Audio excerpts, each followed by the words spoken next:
দুই তালপাতার সেপাই হলো দেব এবং মহাদেব। রাজনীতির নারদ কুনাল। বলা ভালো এমন কিছু পাগলু সি মাল নিজেদের মধ্যে হিরোগিরি দেখাতে গিয়ে আসলে সরকারটাকে আঙুর থেকে কিশমিশ বানিয়ে ফেলছে। কুনাল হলেন চাঁদের পাহাড়ের বুনি।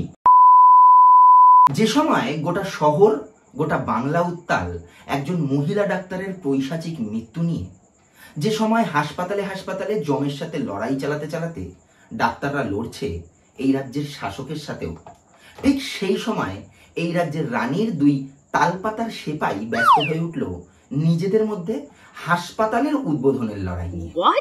দুই তালপাতার সেপাই হলো দেব এবং মহাদেব। রাজনীতির নারদ কুনাল। তাদেরকে এক বাঙালি আম আদমির আজ খোলা চিঠি। দেব এবং কুনাল বাবুর মধ্যে কে বড় রংবাজ সেই নিয়ে দুজনের মধ্যেকার হইচইটা আনলিমিটেড, বহুদিনের। তবে রাজনীতিতে কে আসল চ্যাম্প এখনো সেটা পরিষ্কার নয়। এর আগেও মিঠুন চক্রবর্তীকে সিনেমাতে নেওয়া নিয়ে দুজনের মধ্যে গরমাগরম চ্যালেঞ্জ আদান প্রদান হয়েছে। দেব বরাবরের মতোই মিষ্টি মুখে সামাল দিয়ে জনগণের কাছের মানুষ হয়ে উঠেছেন, যদিও তিনি আসলে খোকা 420, কিন্তু সেটা প্রকাশ্যে বুঝতে দেন না। তিনি 3 বার করে সাংসদ হয়ে ঘাটাল মাস্টার প্ল্যানের পরিষেবা দিতে ব্যর্থই বলুন, কিংবা সাংসদ হিসেবে মানুষের কথা তুলে ধরার ব্যর্থতাই বলুন, সব ক্ষেত্রেই বোঝা গেছে তিনি যত বড়ই খোকাবাবু হন না কেন, 1-2 দিন রাস্তায় যতই সেজেগুজে প্রতিবাদে নামুক না কেন, বুকের খাঁচাটা তার বাঘা যতীনের মতো সৎ এবং সাহসী নয়। তবে তিনি নিজের মিষ্টি মিষ্টি হালকা সিস্টেম বিরোধী কথায় সবসময় তার ফ্যানদেরকে টেনশন ফ্রি বিন্দাস করে রেখেছেন। তবে আমার বিশ্বাস রাত্রিবেলা কাজ সেরে আয়নার সামনে দাঁড়ালে তিনি বিলক্ষণ বুঝতে পারেন তিনি আর যাই হন না কেন মানুষের যোদ্ধা নন। উল্টো দিকে কুনাল হলেন চাঁদের পাহাড়ের বুনি। অতটাও ভয়ঙ্কর নন, বরং বলা ভালো পাড়ার চায়ের দোকানে সারাদিন বসে থাকা রাত বিরেতে টনিক খাওয়া মাল, যিনি অযথা সকলের পেছনে কাঠি করে বেড়াতে পছন্দ করেন। দেব থেকে মহাদেব, অমিত থেকে অরিজিৎ, কাউকেই বাদ দেবেন না তিনি। ওই যে বললাম, পাড়ার চায়ের দোকানে বসেই উনি সচিনের স্টান্টস ঠিক করে দেন।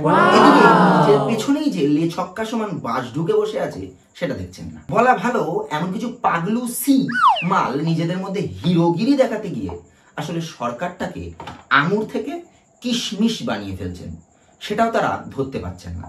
আর তাই এমন এক কঠিন সময় দাঁড়িয়েও নিজের শহরকে নিয়ে নয়, কিংবা যে বাংলা নিজের মেয়েদের চায় সেই বাংলার মেয়েদের বাঁচানোর পাসওয়ার্ড খোঁজা নিয়ে নয়, তাদের চিন্তা শহর থেকে অনেক দূরে কোনো এক আরশি নগরের হসপিটালের উদ্বোধন নিয়ে।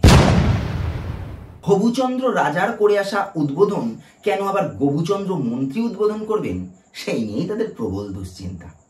দেব এবং কুনাল বাবু, আপনারা দেখতে আলাদা দুই পৃথিবী হলেও ভিতরে ভিতরে গুয়ের এপিঠ আর ওপিঠ। তবে আপনাদের একটাই কথা বলার, ব্যোমকেশের দুর্গরহস্যের মতোই এই তিলোত্তমার বিচারের আন্দোলন থামানোটাও বেশ জটিল রহস্যভেদ। কিন্তু উৎসবের রঙিন প্রজাপতি দেখিয়ে তাদের মন ভোলানো আর সম্ভব নয়। তারা এবার রাস্তায় নেমেছে অগ্নি শপথ করে। তারা ধরে ফেলেছে আপনাদের টেবিলের নিচে করা যাবতীয় কেলোর কীর্তি। আর তাই যতই আপনারা খেলা মেলা উৎসবের সাজবাতি জ্বালিয়ে তাদের মন ভোলানোর চেষ্টা করুন, এবারের কাহিনীটা আপনাদের জন্য প্রেমের হবে না, বরং এই বাংলা খাদান খুঁড়ে আপনাদের প্রত্যেকটা দুর্নীতি টেনে বার করবে। এ লড়াই তখনই থামবে যখন প্রতিবাদের টেক্কায় গদিচ্যুত হবে আপনাদের স্বৈরাচারী প্রধান। চিন্তা করো না তিলোত্তমা, এই লড়াই শুধু তোমারই জন্য।